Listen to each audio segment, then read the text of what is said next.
Sud Radio Conseil de famille. Avec Domitis Invest. Choisissez Domitis Invest et investissez l'esprit libre avec des loyers sécurisés tous les mois, que votre bien soit occupé ou non.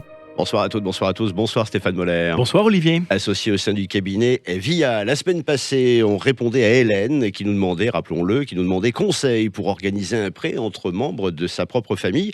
Ce soir, pour prolonger, on va répondre à Stéphane qui nous écoute à Tours et qui nous demande, lui, si les règles sont les mêmes pour prêter de l'argent à un ami. Que peut-on lui répondre ? Eh bien, commençons par rappeler ce qu'est un prêt entre particuliers. Le prêt personnel entre particuliers consiste donc en un prêt d'argent entre deux personnes physiques qui n'ont pas recours à une banque. Ouais, le cercle n'est plus seulement limité ici aux amis ou à la famille. Exactement. Le prêt entre particuliers est particulièrement avantageux lorsqu'il est difficile d'obtenir un prêt bancaire. Il y a néanmoins des formalités à accomplir. Quelles sont-elles ? Eh bien, les formalités sont les mêmes que celles évoquées lorsque nous avions évoqué le prêt familial la semaine dernière. La loi impose un écrit permettant de prouver le prêt pour tout montant supérieur à 1 500 €. Cet écrit peut ainsi prendre la forme d'un contrat de prêt ou d'une reconnaissance de dette. Et fiscalement, vous le disiez la semaine dernière, Stéphane, l'emprunteur doit déclarer tout prêt dont le montant est supérieur à 760 €. Exactement. Quels sont les avantages de ce prêt entre particuliers ? Eh bien, le premier avantage consiste en la liberté d'organisation entre les deux personnes quant aux modalités du prêt, comme par exemple le taux d'intérêt, les modalités de remboursement, la durée du crédit. De plus, le prêt entre particuliers est accessible pour tout type de prêt, comme par exemple créer une entreprise, réaliser des travaux, acheter une voiture, etc. Ouais, c'est intéressant, effectivement. Ça permet de se financer à faible coût et puis d'éviter évidemment les longues procédures bancaires.